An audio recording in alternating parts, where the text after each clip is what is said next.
Now, you don't need me to tell you that fiction is one of humanity's greatest inventions, obviously below recyclable toilet paper. Dating back to the story age, where women were still fighting for equal rights, fiction comes in all shapes and sizes, whether you're watching TV shows, movies, anime, or My Little Pony. We're all the same, for plot obviously. Storytelling is something that transcends space and time, and for story to exist, it needs characters. Now, good characters are good, obviously, and are often written in a way to inspire us to overcome our hardships and transcend mental limitations, physics, and common sense. But accidents happen, and sometimes the writers create a bad character, and they are hard to identify, but more often than not, they are characterized by being entirely useless unless the script needs them to, and are always tagging along and have no substance of their own. I don't know if you guys know any characters like that. A writer closing their eyes and coming up with the most entertaining stories played by very colorful characters is naturally a good thing. But like a little boy at a church, there's a bad person inside them, and that person feels good. I mean, writes heinous characters that are the worst of the worst. Sorry, I'm bad with intros, but basically in this video I'll mention 5 characters that I just love, and I mean love to hate. Now this has nothing to do with the writing or how the characters were written or how hot they are. And I'll be mostly talking about the characters' deeds. We'll start things slow and gradually increase with someone I don't entirely hate but annoys me every time I see him, and that's Krillin. Now, before you jump into the comment section after hopefully subscribing, hear me out first. I know me hating Krillin is like someone hating Jack Black or Keanu Reeves, like, fuck around with me, but one word, and that's remote. Right? You all understand? Now, I'll explain for those who don't understand.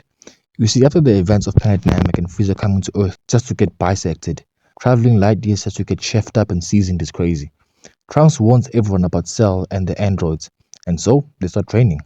Bulma, being smart, decides to build a remote that would turn off the androids like Lizzo after 2 steps, which is naturally a smart move. But she made the dumb mistake of handing the remote to Krillin. Cause this man sold, and yes, more than Vegeta in my opinion. I mean, think about it for a sec. You're busy getting decked, suffering CTEs like it's backshots from Diddy, and the person who could alleviate your pain destroyed the remote, which indirectly got the Z-Fighters cooked by Cell's overgrown sperms, and Goku meeting his parents sooner. And I know Goku was looking up at this tight as hell, and Krillin did all that for a kiss. This man really made a deal with the devil, but didn't use his own soul. And in the manga, he sold the Z-Fighters for less. Not even for a handshake, nah. He might be more of a simp than Mordecai. But I'll talk about that in a later video. Believe me. I mean, what type of monk is he? And I don't want to hear nothing about him begging 18. I know y'all would let the devil get into church just because he got himself some double D's. Y'all are simps too. And I would have done the same, but that should have been me. Another thing that annoys me is that he's still relevant to this day. I mean, what was his weak ass doing in the Tournament of Power? Boo would have been a better addition to the team, or at least Hercule. I mean, I hate Hercule too, but did you know that he's the only human to never die in Dragon Ball Z, unlike Krillin? And also, did you see his combos in Zero Sparks? Jiren got nothing on that. Now, if you're new to the channel, just know that we hate Armin here. This useless character trope, one-dimensional piece of trash, is pretentious to a hellish extent that the mere fact that Levi chose to save him over Irvin annoys me to no end, and you can't even trust him to have your back to the bitter end. Plus, he pulled Annie. Again, it should have been me. Anyways, moving on. Captain America. Now, I know y'all are surprised as hell that America's ass is actually an ass, but this fraud is a terrible friend, a hypocrite, and a freak, and I'll prove it to you. Now, I know the Iron Man fans are like, duh, obviously, but this isn't just about him and Bucky jumping Tony after learning about his parents' death. Now, hear me out. 90 years ago, this man only became Captain America because he failed the test to become a soldier, right? So like 90 years ago, he got stung with this old needle that was probably dirty. And anyways, after getting stung by a dirty needle, he suddenly becomes faster and stronger and is praised by everyone else. But when the Russians do it, it's suddenly wrong. Anyway, this man fought the bad guys or whatever, and being able to change the direction of a war, I'm sure grants you some level of clout in the military. And at that time, niggers, in the literal sense, were fighting Jim Crow, and this man didn't care about freeing no one. And before someone says, well, actually, it's a fictional world with a fictional history, okay, you think so? Fine then, I give you Exhibit B. As soon as this man saw Nick Fury, look what he does. I know his sentences were slipping out for a second. Fury was probably thinking, Is this nigga serious? What? Not enough for you? Fine then. Exhibit B, the elevator scene. I know Zep already said this, but peep game. Cap is surrounded by multiple men, pause, and the first people he scopes out is the African descendants. Just look at the mean mugging he's doing. I know he was holding back the most creative racial slur in his entire career. And before someone jumps to defend this man, talking about, oh, he was saving Africans, you don't find that suspicious? Let's review the footage, shall we? While the defendant, Mr. Roger, may appear to have been saving the people, I have reason to suspect that he was in fact aiming for the higher class people who are improving the local economy. Don't believe me? In a later scene, he's seen getting the assistance of Mr. Wanda, where they are booming the working class people and crippling the economy, and we haven't recovered since. Anyway, Exhibit C. Yes, there's more. After Tony decides to bury the hatchet and let bygones be bygones, this nigga treats them to a movie where they see Bucky's tape where he's sending Tony's parents to the gulag. And this freak was staring at Tony through the camera, making eye contact the entire time. He's a freak. And Captain America here with Stevie Wonder Vision says it wasn't him. Nigga, what?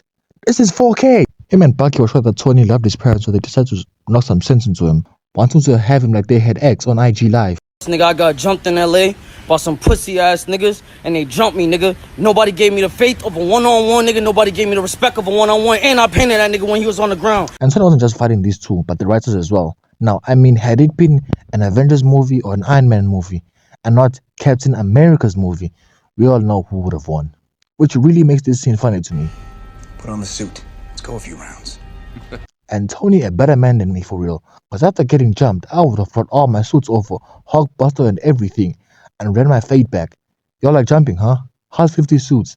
And let's not forget the fact that while Tony was fighting for his life against Thanos, with these sellouts and Batista, Cap, who had everyone, still lost. Like, come on. And then after Thanos snaps, this man comes out here to kill Trip Tony, who hasn't lost anything, mind you, to come and fight Thanos. And again, Tony a better man than me, because my petty ass would have told him to ask my parents for help. Better yet, go and ask Bucky. Anyway, they fight, and Tony sacrifices himself. Black Widow dies, Tony dies, and the Avengers need him. And you know what he does? This man leaves to go hook up with Peggy, not caring for the team, the timeline, nor the Earth to say the least.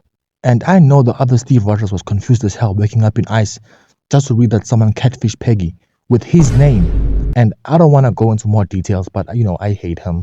Mostly for jumping Tony and then asking for his help later. Number 4, Mahito. Now, Mahito on this list surprised me as well. I mean, he's got women simping over him, using the craziest examples. And then he's got someone at Mappa simping as well, which is crazy. In the first season, I didn't care much for him too. Even when he killed Junpei, I just found him to be a refreshing breath of fresh air. Damn, I just found him to be a breath of fresh air. And I kind of felt bad for him when he got jumped. I mean, getting cooked and starting a new trend is a luxury only Yamcha enjoys. But that breath of fresh air soon turned sour when he pegged Nanami. Oh, spoilers ahead. But when he pegged Nanami, I was fuming. I'm also angry that Yuji kind of stood there like a dummy and watched my goat die.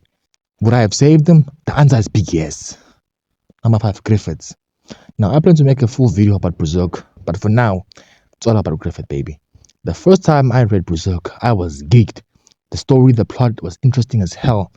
And up to like chapter 90, I found Griffith to be a solid and sympathetic character. And then that infamous scene where this cute little thing was born.